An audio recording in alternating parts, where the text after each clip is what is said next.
Hi everyone. This video is coming a little bit later than I planned. Today I want to talk about the Comic-Con trailer for Batman v Superman: Dawn of Justice that was released over the weekend. It came out on Saturday. Thankfully, we didn't have to watch it on a potato cam.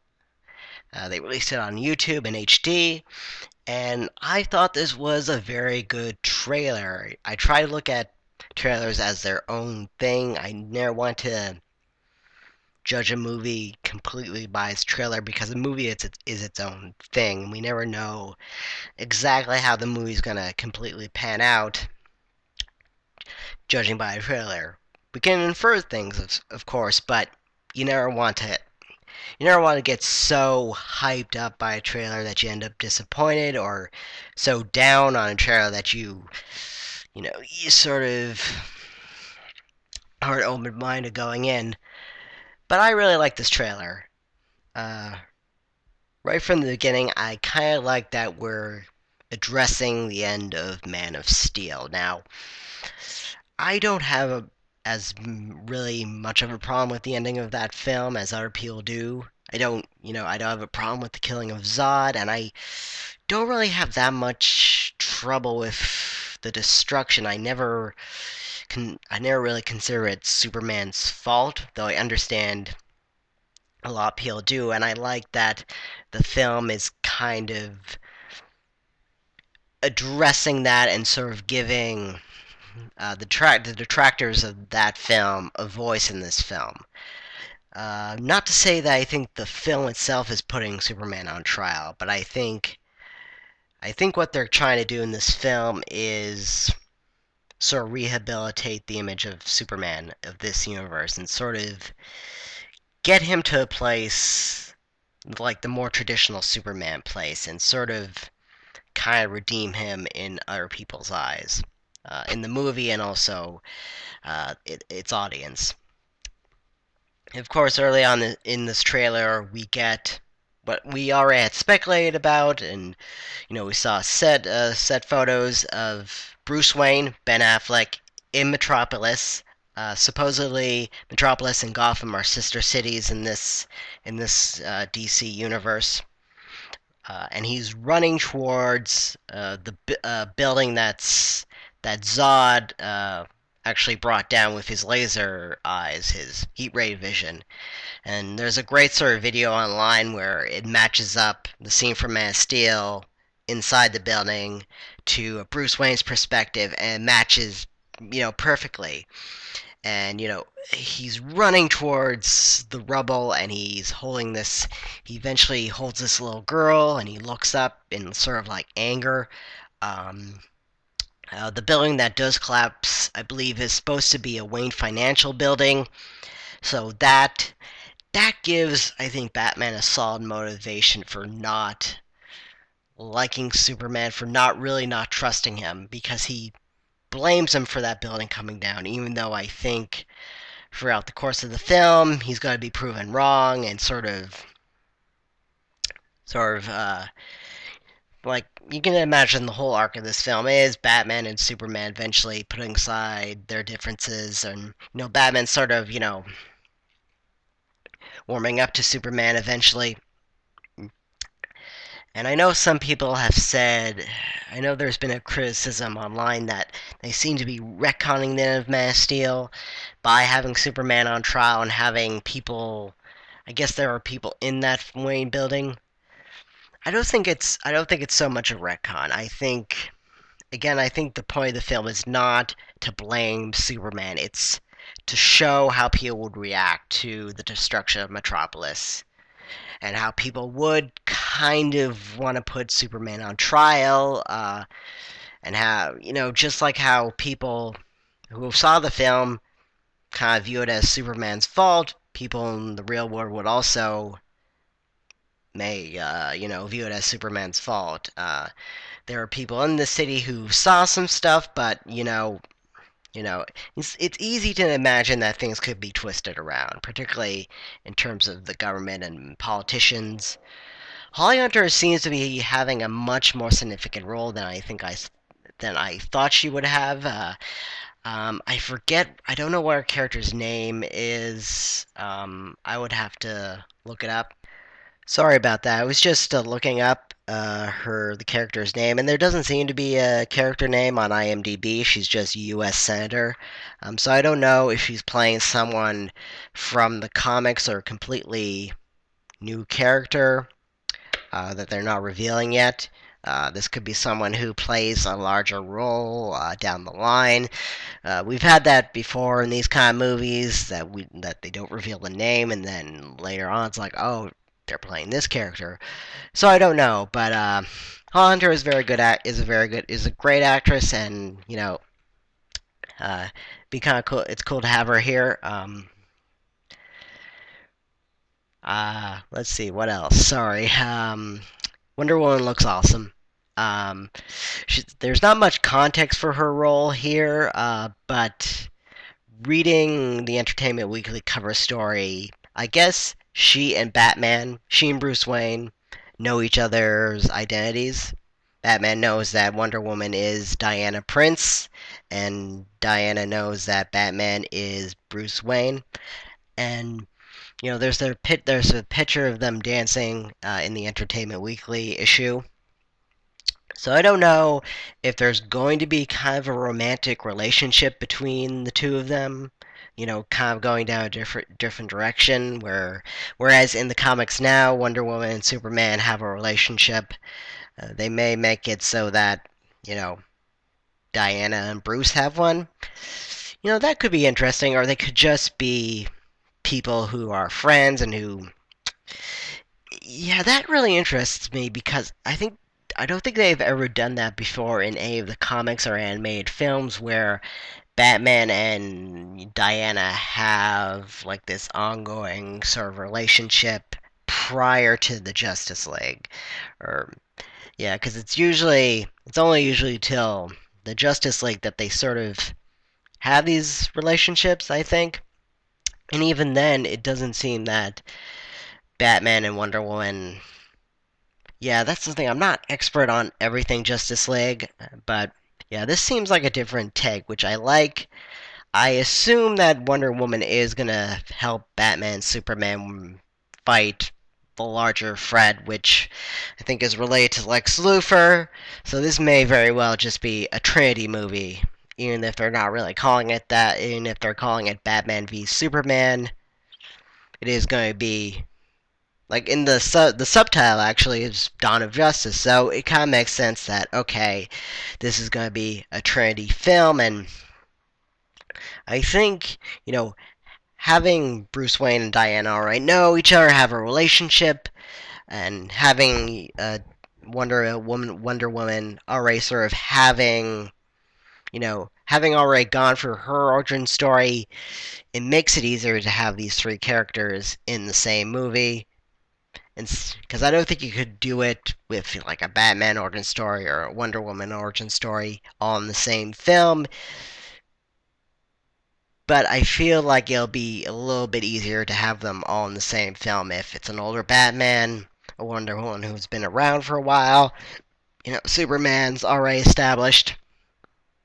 I know that Marvel was really smart doing, origin, like doing a solo movie until the Avengers, but I don't know if I want to go through that same pattern with DC, so I'm okay with them kind of just saying, okay, let's make a Trinity film before the Justice League. They did the Avengers thing, and nothing can really ever have that same impact, so let's not try to go down the same route. So yeah, and the larger threat, as I was saying, it's probably related to Lex Luthor. We see Zod's body. We've gotten rumors and speculations about this earlier that may Zod would become Doomsday or something like that, and it does look like the Zod's body and kryptonite play a part in whatever Lex Luthor is hatching. It's not clear what Luthor's exact plan is. I assume he's going to be at the heart of sort of what eventually pits these two against each other. I think Lex Luthor would have to have a part in that. I don't think he could just be on the sidelines. He would sort of have to have uh, some stake in these two fighting. And then there's that moment in the trailer where Superman is kind of kneeling before Lex. I don't know what that's about. I've heard some people speculate that's brainwashing or something, but yeah, Lex, I think, would have to have a role in that fighting. And then, of course, they put aside their differences and, fight Lex Luthor. Like, you kind of know what the arc of the film is going to be, but I think that's okay because it's all about how it's executed. And I do think that this movie is going to have a more fleshed out story than Man of Steel did. And that, this will still be a serious film, but I think the story will support the seriousness more than the story of Man of Steel, which, it was kind of just an alien and invasion thriller in a lot of ways. And I think well, there was an interesting story there. I think you could have played it a little bit lighter. But again, I think the story will support the seriousness a little bit more here. I think this film will be serious in just the right way. It looks more comic booky. Man of Steel was a pulpy sci-fi of alien invasion thriller, which I liked. I liked Man of Steel more than most, but this does look like we're going more full-on comic book. We're getting more traditional Superman stuff with him working at the Daily Planet and going around the world and helping people. I do like that scene where Clark is talking to Perry White, Lawrence Fishburne, and he's talking about Batman, this vigilante, and Perry White is like, uh, no one cares about Clark Kent versus the Batman, which is an interesting sort of statement that Clark Kent is going. It's not just Batman versus Superman. It's Clark Kent, going after Batman, trying to figure out what this guy is all about. And I assume Lois. We don't see a lot of her in the trailer, but I assume she'll be someone supporting Superman. Since she was there during Man of Steel, she knows this is a good guy. I assume that she'll probably be investigating Lex Luthor or something like that. I wonder if they would even dare to kill off Lois Lane this early in the franchise. I mean, we never know. I mean, they could be going in very different directions for this universe. But maybe not. Maybe Lois is kind of someone who they kind of want to keep around. Um, but yeah, Jesse Eisenberg. I was just going back to Lex Luthor. Jesse Eisenberg, I always liked that casting decision, when they first announced it, because I thought it was different, but I could see how, the roles Eisenberg has played before could suit Lex Luthor. The problem watching this trailer is that, Jesse Eisenberg, I think he is a good actor, but I think sometimes it's hard for him not to kind of be, it's hard for him to. He's not really a chameleon-like actor, and you kind of see Jesse Eisenberg in this trailer. But I'm still interested to see what they do with this version of Luthor. I'm wondering if he's wearing a wig because we had that black and white photo, which that's the Lex I want to see. That's the performance I want to see, and I hope we eventually kind of get there. But yeah, I think Eisenberg again is an interesting choice, and he can play the kind of arrogant, kind of Weasley, smartest guy in the room and wants you to know it, but also, he knows that he can never completely be as good as Superman in terms of strength and power. He's smart, but he can never kind of be Superman, and that's part of the reason why Lex hates him, or, that's kind of my interpretation of that character. And I know a lot of people don't like that the Kents in this franchise, Jonathan Kent, played by Kevin Costner in the last film, and Diane Lane as Martha Kent, aren't that they're they don't have the absolute right answer.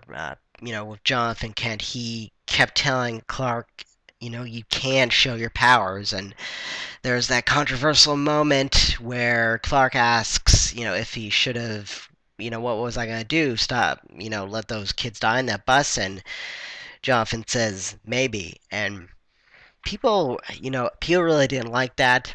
I thought it made sense for, just a normal guy like Jonathan Kent not to have the right answer. And Martha Kent in this film, in the trailer, she says, be their angel, be their monument, or be nothing. You don't owe them anything. And people, don't want Martha Kent to say something like that. She wants to say, you you owe them something, or they can be a great people. Like what Jor-El said in the original films, if they can be a great people if they want to. But again, I think the point is to show the Kents as people who who want to protect their son. Who as powerful as he is, they know that people can be cruel and that people can be untrusting. It's a somewhat more cynical view of the world than in the original films, but I think as we go along, we may, you know, see a more optimistic view of the world. I think they do. I think this series does want to show us hope and optimism. Except that in Man of Steel, it kind of got swallowed up by the sort of seriousness of it all. But I do hope we eventually get to a more hopeful place in these films. Visually, it looks incredibly striking. I know a lot of people don't like Zack Snyder, but he does know how to make visually stunning films, and for me, Man of Steel, even though it wasn't super colorful, was visually more striking than a lot of the other superhero films that have come out, particularly the Marvel films. And that's, I don't want to knock down Marvel because they've made some very well crafted films. Guardians of the Galaxy, love a lot of the visuals in that. But again, I think Zack Snyder, while visuals don't replace, solid storytelling, I do think that he is trying to communicate themes through his visuals. I don't think it's just style or substance. There is that image of Superman, of the woman reaching towards Superman um, during the flood, and he's kind of above her, and that's a beautiful image visually, but I think it's also communicating something thematically about Superman being like a godlike figure. Um, so sometimes I think Zack Snyder does kind of go for more just straight up, oh, this looks cool, but I do think there's a little bit more depth to him that he gets credit for, or he's still working on it. Um, I do really like seeing the Robin suit with the graffiti "Jokes on you, Batman." Ha ha ha ha ha. I don't know if that's really supposed to be the Joker or if people have speculated that maybe Lex Luthor is doing something, that he's the one who writes the message, you let your family die. But I think it may very well be the Joker, since Suicide Squad. I want to talk about that trailer too in another video, but Suicide Squad is coming out a few months after this in August, and I believe that's supposed to take place before Batman v Superman, so I can see how they may be tying in those two films. I like Jeremy Irons as Alfred. As I was saying in my Aunt May video, it's great that you have a younger Alfred who's not just the butler. I mean, I love Michael Gough in that role, but he was always kind of just the butler. But with Michael Caine and now Jeremy Irons, you can have a Alfred who really stands up to Bruce and calls him out on his shit. And this Alfred clearly is taking the side of Superman. He has that line from the last trailer that, the fever, the rage is what turns good men cruel. And he says, this man is not our enemy. So, and that makes perfect sense, that Alfred would be on Superman's side. For that feels very true to what Alfred would be. And I'm interested to see, how Ben Affleck and Jeremy Irons play off each other. With an actor like Jeremy Irons, I think it'll make Ben Affleck up his game, I think. And yeah, this definitely looks like the most comic book accurate Batman in terms of his movement. This is what I was hoping for, that we would get a more agile looking Batman. And yeah, there's that quick moment where he's beating up those guys, and he looks, what you want Batman to be, which is like very swift and very brutal, and not what we've had in the movies before, where it's hard for him to move in the suit. And then there's that great image ripped from The Dark Knight Returns of the lightning coming down, and Batman seems to grapple Superman as he's flying past. It looks a little CGI-ish, but it's still really, it's a great image. And the final image of the trailer, which is kind of small scale, it's just Superman ripping the doors off, and Batman standing up and they stare each other down, and it's kind of cool to end a trailer like this on a sort of more intimate moment. And of course, Lex has those lines about God, was it day versus night, God versus man, and that's the thing about this film, is that it is about a normal man going against a figure with godlike powers. And I think, Superman will, I think, have to reveal to Batman that he's not just a guy with God. He's not this kind of like godlike, overlord. That he is just the guy from Kansas, and he just wants to help. And I am interested to see how they get to the point where Batman and Superman can just, you know, work together, and kind of be friends. I don't know if they'll be really good friends by the end of this film, or if they'll kind of want to.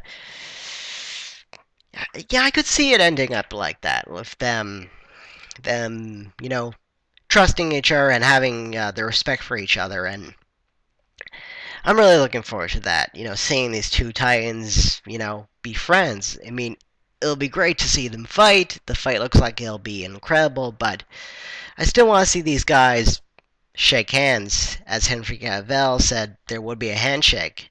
That's the moment I'm looking forward to, when they shake hands and it's like, Bruce, Clark, yeah. Um, so yeah, I'm looking forward to the film. I know a lot of people, are still feel burned by Man of Steel, and they bring that up with, as expected, they bring that up with a trailer like this. Oh, Man of Steel looked good too, and again, I like Man of Steel more than most. Wasn't. It's not a great film. It falls short of greatness in quite a few aspects, but to me, it was a more interesting kind of superhero film, and I'm willing to go forward with this franchise. I think getting in a new writer, Chris Terrio, to work with David Goyer. Again, I think this will be a more fleshed out story because of that. So yeah, I'm looking forward to the film. Tell me, what did you think of the trailer? What did you think of Man of Steel? What do you want from this film? What direction do you think the DC Cinematic Universe is going in which it is going? So yeah, that's all for today. Bye.